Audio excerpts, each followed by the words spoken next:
अस्सलाम वालेकुम नाज़रीन, प्रोग्राम आपकी आवाज़। ये मौलाना साहब आप सब जानते हैं, टोन बादशाह हैं। इनकी तस्वीर भी लगा देते हैं, सुनते हैं ये कहते क्या है। जी सर। एक तस्वीर को लेके पूरे सोशल मीडिया पे ये फैलाया जा रहा है कि हाफिज साहब की मुलाकात के दौरान उलमा और chief of the army staff के दरमियान जो है वो बुलेट प्रूफ शीशा लगा हुआ था। मैं इस पर यही कहूंगा, लानतुल्लाहि अलल काज़िबीन। कुछ शर्म होनी चाहिए, कुछ हया होनी चाहिए। इस तरह की बात करते हुए, इस तरह का प्रोपेगेंडा करते हुए ये बैरूनी लोग करें जो हमारे दुश्मन हैं, उनकी तो समझ आती है, लेकिन हमारे मुल्क के अंदर रहने वाले ये इस तरह की हरकतें करें। FIA की भी जिम्मेदारी है, ऐसे लोगों को गिरफ्तार करे, उनके खिलाफ एक्शन ले। हमारी भी जिम्मेदारी है कि हम हकीकत हाल से कौम को आगाह करें। अल्लाह तबारक व तआला हम सब पे अपना रहम फरमाए। नाज़रीन, कौम के सबसे बड़े दुश्मन ये लोग हैं। मैं अगर आपको बिल्कुल ठीक बता रहा हूँ। अब ये लोग खुद मौका देते हैं, एक बात अगर उसकी तरफ तवज्जो नहीं भी होती तो ये खुद आके बताते हैं किस तरफ तवज्जो दी जाए। अब ये शीशा तो लगा हुआ था वहाँ पे, और उसकी बकायदा तौर पर तस्वीरें भी मीडिया पे आई, हर चीज़ आई। मैंने भी इस पर प्रोग्राम किया था कि अगर आपने इनको बुला ही लिया है उलमा को, तो फिर उसके बाद इनको कुछ चलो झूठी मोटी इज्जत ही दे लेते। शीशा लगाने की क्या ज़रूरत थी। अब ये कह रहे जनाब की शीशा नहीं लगा हुआ था, यही मेरा ख्याल है इनका मकसद है कहने का, और उनको गिरफ्तार किया जाए। अंदाज़ा लगाएं कि एक इस बात पे लोगों को गिरफ्तार करना कि शीशा लगा था या नहीं लगा था उलमा के साथ, क्योंकि इसमें ये समझते हैं कि इनकी बेइज्जती हो रही है। एक मेहमान को आप घर बुला के तो खुद दूसरे तरफ बैठ के उससे बातें करनी शुरू कर दें तो वो भी ज़ाहिर है वो अपनी बेइज्जती समझेगा। मगर इन लोगों की पहले इज्जत कोई नहीं है। बेइज्जती तो उसकी होती है ना जिसकी इज्जत होती है। इनके पल्ले तो पहले कुछ नहीं, आपके इल्म में है। ये टोन बादशाह के कारनामे आप सबको पता है, आए दिन किसी ना किसी गेम में ये पड़ा होता है। कभी ये टोन होके टीवी पे इंटरव्यू दे रहा होता है, कभी इसकी डिग्गी से शराब की बोतलें मिलती हैं, कभी कुछ मिलता है। अब आप अंदाज़ा लगाएं कि इस तरह के लोगों को अगर शीशा मिट्टी डाले, शीशा लगा या नहीं लगा, बहस ये नहीं है। इस तरह के लोगों को बुला के तो वहाँ पे मुझे समझ नहीं क्या बताना था, क्या ज़रूरी बात थी इनको। जो आप वैसे भी मैसेज भेज देते तो ये खादम है आपके साथ, इनकी जरूरत नहीं है। आपने बस लिखना था कि हम आपकी औरतों को नंगा कर देंगे, उठा लेंगे, तो इन्होंने जो आपने कहना था नाम ही लिखते तो इन्होंने मान लेनी थी ये बात। लेकिन छोटी छोटी बात पे गिरफ्तार कर लो, गिरफ्तार कर लो। और ये बयान भी उधर से ही आया कि आपने ये बयान देना है, उसके बाद हम चंद 100-200 को गिरफ्तार कर लेंगे, तशद्दुद करेंगे, मारेंगे, फिर दूसरे डर जाएंगे। यही तरीका वारदात है। आपके ख्याल में इसमें इतनी अकल है कि ये आके मीडिया पे इस तरह की बात करे, सोशल मीडिया पे या मीडिया पे? जितना नुकसान पाकिस्तान में उलमा ने पहुंचाया, मेरा ख्याल है वो आप भूल नहीं सकते। ना इन्होंने लोगों को मज़हब सिखाया, ना लोगों को मज़हब का पता। अच्छा, बदकिस्मती ये कि इन उलमा को भी नहीं पता, इन उलमा को भी मज़हब का कोई इल्म नहीं कि इस्लाम क्या है। इनका जो तरीका वारदात है वो ये है कि इनके पेट देखे। मुझे बताया रिज़्क हलाल खाने वाले का इतना बड़ा पेट होता है। चले मुझे बताइए, हलाल रिज़्क कमा रहा हो बंदा, इनके जिस्मों की ये हालत जो देखते ही वो हो सकती है? मुझे बताइए। हराम खा खा के बस वहाँ से ऑर्डर आया, आपने ये ऐलान कर देना, ये फतवा जारी कर देना। हमारे लोग क्योंकि अनपढ़ जाहल है और उसी की उनको आज सज़ा मिल रही है, उसी की वजह से आज उनके कपड़े उतर रहे हैं, उनकी वीडियो बन रही, क्योंकि उनको भी समझ नहीं थी। ये लोग जो आपको इस्लाम की तालीम देते हैं, काश ये इस्लाम को समझते, काश ये समझते कि इस्लामी तालीमात क्या है। आप दूसरों को तो सारा दिन यही कहते रहते हैं, फलां काफर, फलां काफर, फलां काफर, और अपनी हालत आपने कभी देखी नहीं। एक सवाल है, उलमा पाकिस्तान के ये एक ऐसी मुसीबत गले में अरे पड़ी हुई है कि इनके ज़रिए सियासतदान जो हम अपने काम निकालते हैं, हम ताकतवर लोगों को पता है कि इनके फतवे शतवे चाहे लोग हैं क्योंकि ये फतवा दे देते हैं, या फिर कई लोग मार भी दिए जाते हैं, कई कुछ हो जाता है।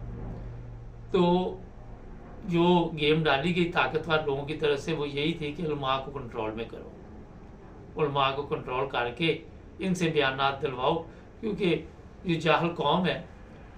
अच्छा, पिछले दिनों एक वीडियो नज़र आई थी मुझे, वो स्कूल था, वहाँ भी पाक फ़ौज के जवान जाके लोगों से पूछ रहे थे कि पाक फ़ौज के मतलब आपकी क्या राय है, हमारी बड़ी कुर्बानी है। इस तरह की एक वीडियो सोशल मीडिया पे चल रही थी। 76 साल में आपको ये नहीं बताना पड़ा, मगर आप ज़रूरत पेश आई है कि हम स्कूलों में बच्चों को भी जा के बताएं, बड़ों को भी बताएं, उलमा को भी बुलाएं, लेकिन जो रास्ता सीधा वो नहीं इख्तियार करना।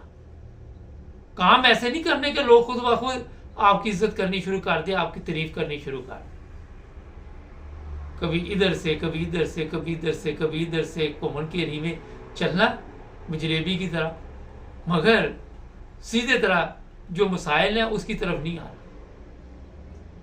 एक गलत काम करने के लिए फिर आपको एक और गलत काम करना पड़ता है, फिर उसे ठीक करने के लिए फिर एक गलत काम करना पड़ता है।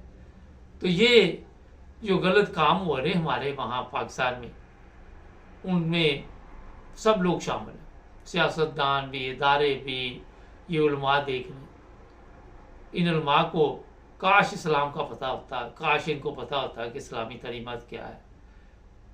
ये तो ज़कात खाने वाले लोग हैं, इनके हाथ जो आ जाता है ये खा पी जाते हैं, कोई इनको फर्क नहीं पड़ता, सदका खैर जो मर्जी इनको दे।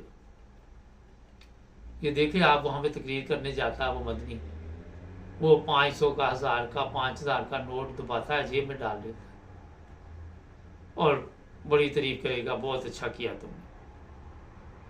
कभी ये मस्जिद के नाम पे चंदा लेंगे, कभी ये किसी यतीमों के नाम पे चंदा लेंगे, कभी किसी गरीब के नाम पे लेंगे। इनके पेट देख लें, वहाँ से आपको पता चल जाता है कि कहाँ ये सब कुछ जाता है।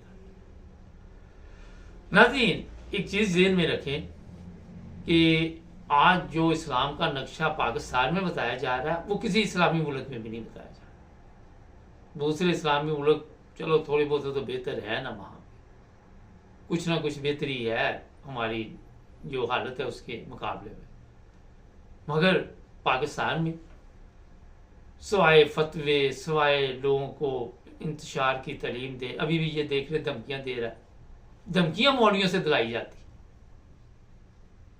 ये भी तो कह सकता था ना कि जनाब वहाँ पे शीशा नहीं लगा हुआ था, आपको गलत फहमी हुई, अपनी गलत फहमी दूर कर ना, क्योंकि ये तो बदमाश है, गुल्लू बट प्रोग्राम चल रहा है।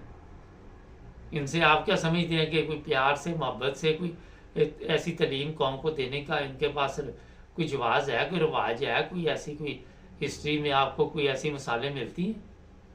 नहीं मिलेंगी, क्योंकि इनका काम है कि इनको हड्डी डाली जाती है और फिर इसको 2 वैरायती बोतलें दी होंगी, 4 बोतलें पहुँचा दी गई होंगी। टोन बादशाह को कहा अगर ये बयान दे दो, उसने कहा ये तो कुछ भी नहीं, ये तो मामूली केस है, कोई बड़ा बयान दिलवाना तो वो हमें बताइए। पाकिस्तान से बाहर आपके दुश्मन तो ज़रूरत ही नहीं, आप तो अंदर ही इतने दुश्मन है कि बाहर के दुश्मन को ज़रूरत ही नहीं। मोदी ने आपको कहा था कि ये तो खुद ही मर गए हैं, मुझे क्या ज़रूरत इनको मारने की। आपके सामने ही ना रिकॉर्ड में ये चीज़ आई थी। तो जनाब पाकिस्तान के बाहर दुश्मनों का फिक्र ना करें, वो आपकी सलाह के लिए रोज़ कुछ ना कुछ कही करते, मगर आप उसे सलाह का रंग नहीं देते, आप उसे गलत रंग में ले जाते हैं और गलत रंग में जाकर फिर आप देख लें कि किस तरह आगे यहाँ पे बयानात देते हैं मीडिया के ऊपर। कोई शौर रखने, अगर कोई ऐसा काम नहीं हुआ तो खामोश रहो। कौन सी ज़रूरत है कि आके FIA आके आप फलां को गिरफ्तार कर ले, फलां को गिरफ्तार कर ले। उनकी भी मौज लगी हुई है, वो भी पैसे मुठोरने में लगे हुए। तो ये एक चेन चल रही है पैसे बनाने वाली के, लोगों से पैसे किस तरह लेने हैं, किस तरह लोगों के ऊपर तशद्दुद करना है। कभी उलमा का सहारा लिया जाता है, कभी पुलिस का लिया जाता है, बयानात दिलवाए जाते हैं, क्योंकि पल्ले कुछ नहीं है। जिन कौमों के पास सब कुछ होता है उसके जो नौजवान होते हैं, जो कौम होती है, वो उनकी इज्जत करती है।